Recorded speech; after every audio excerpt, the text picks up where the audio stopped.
see a patient suffering. So I'm honored and proud to introduce Marselles. Not only does he have EE and graduating high school this year, but he would like to continue his journey doing research and hopefully helping other patients in the future. So Marselles.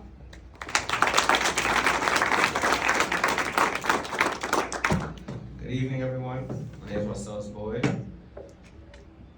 At the age of 2, I was diagnosed with EOE, a rare and debilitating condition that made it difficult for me to eat food. I was allergic to, well, I'm currently still allergic to wheat, dairy, eggs, peanuts, basically everything except for like apples, potatoes, fruits and vegetables, stuff like that. Growing up with EOE presented with numerous difficulties like making friends, just sitting at a table and like chilling with them without having to worry about accidentally getting peanut in my applesauce. It was horrible. It was horrible. It was a mess. And trying to sit down and talk to middle schoolers while they're eating, even worse. Oh my God, you get an idea. I've had a lot of allergy and EOE related reactions over my 18 years of living, and I really vividly remember one during middle school when I was like in 8th grade. I had eaten a small piece of a waffle. It was a very small piece, and I think it got into my breakfast, like bacon and stuff, like turkey bacon and stuff like that. And throughout the day, I felt off. My throat started to itch, my mouth was dry. I don't know, I just felt more alert. And then when I got to class, I could feel it in my stomach, like something bad was about to happen. So I told my teacher I gotta go, went to the nurse's office, and I kid you not, I threw up 5 times, back to back. I sat on that toilet over and over again. That same day I was rushed to the hospital, and I honestly, during that moment, I wanted to sleep. You know, I just wanted to sleep, but I couldn't because I knew if I slept, I didn't know if I was gonna wake up or not, because the feeling of my chest closing in, my throat, not breathing, just sweating, and on top of that being pumped up with Benadryl, I thought that was it. I thought I was gone. I'm not gonna lie to you.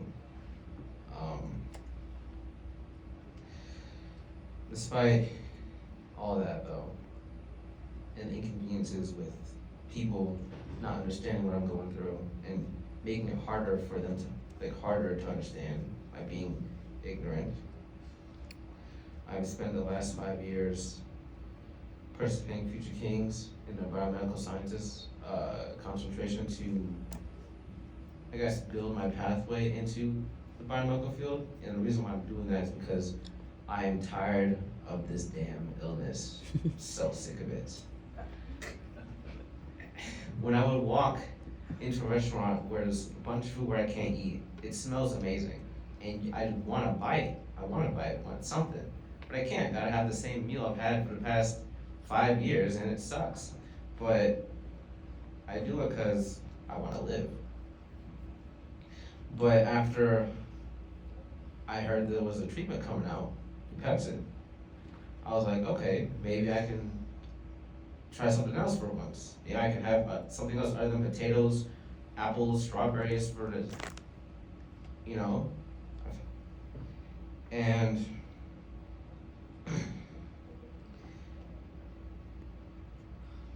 sorry, hold on.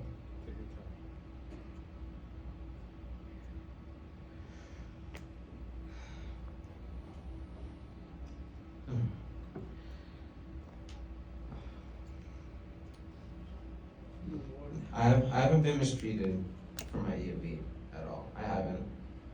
But the questions, the mounds of questions and the immature jokes about my food and whatnot really like irked me in a way.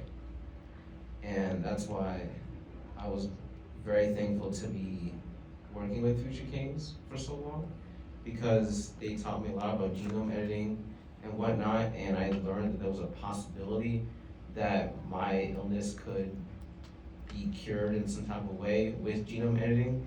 And after we like did practice runs and stuff, I was motivated, right?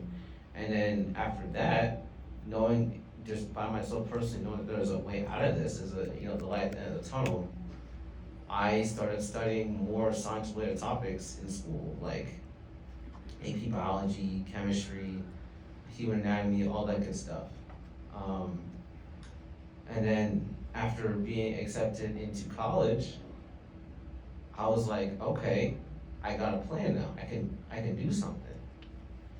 And then shortly after, I'd say about my 4th year in Future Kings, I was invited to NIH's Rare Disease Day. And that day was what solidified, like in my head, that I gotta go through with this. I can't just stop here, I gotta keep going. Because that day, I've met some very important people,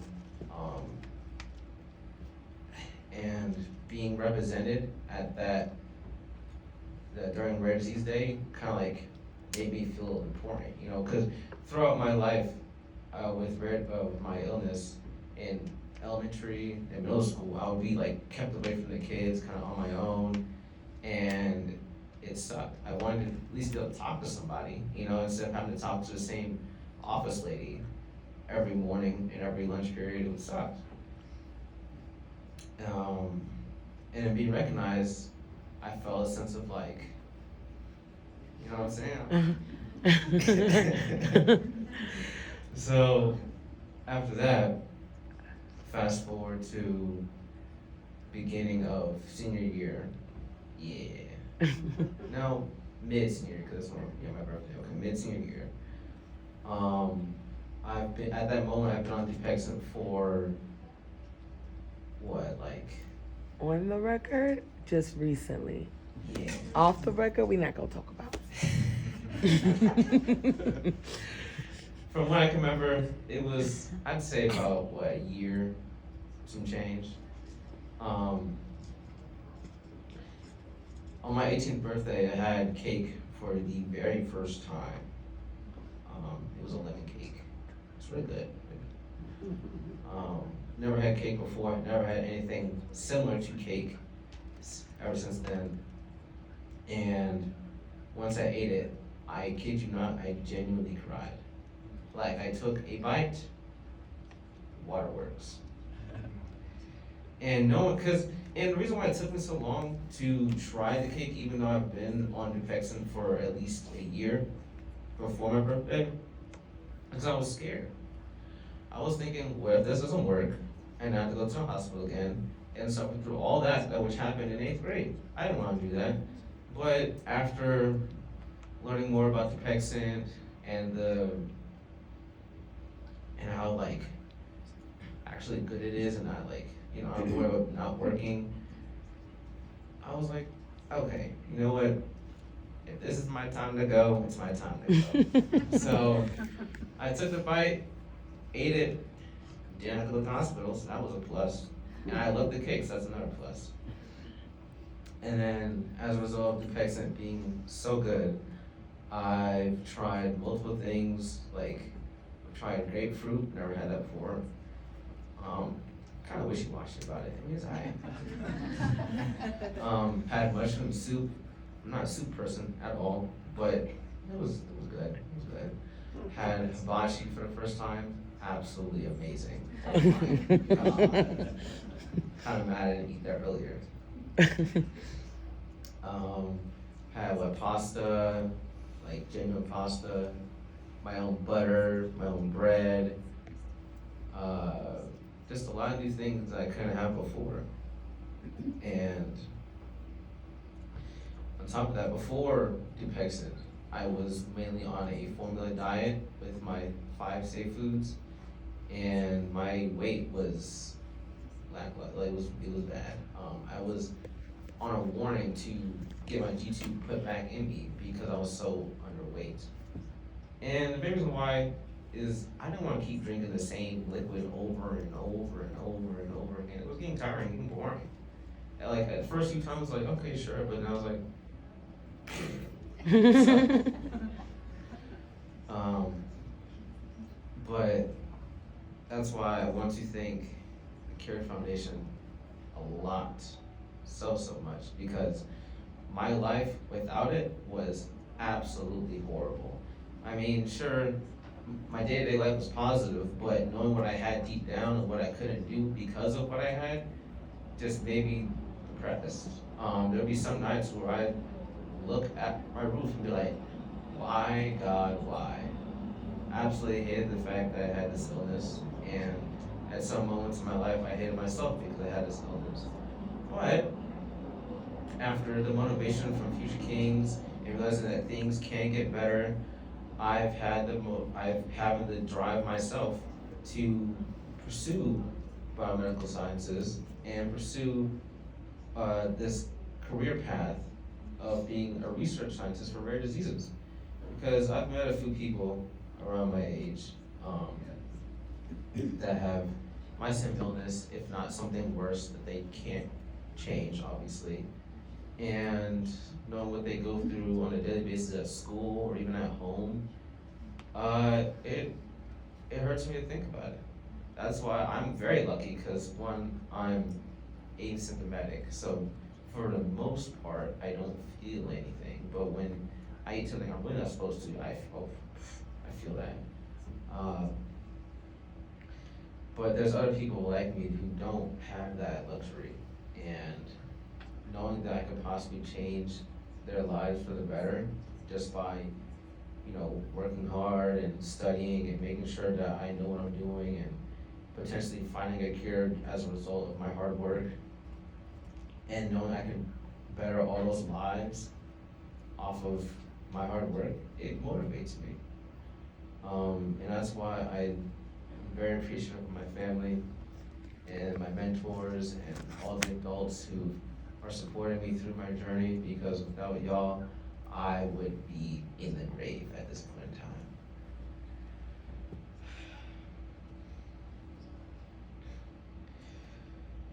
Thank you to Dr. Rosenberg and Ellen for everything, but a special thank you to you all for your work on my birthday last month. And my first cake, because of my doctor, Dr. Alvin, CURED, you, and Dr. Rosenberg. And as a result of all those people, very, very lovely people, I'm headed to college in the fall as a pre-med biotechnologist. And I'm going to, hopefully, God willing, go down the research track and save some lives.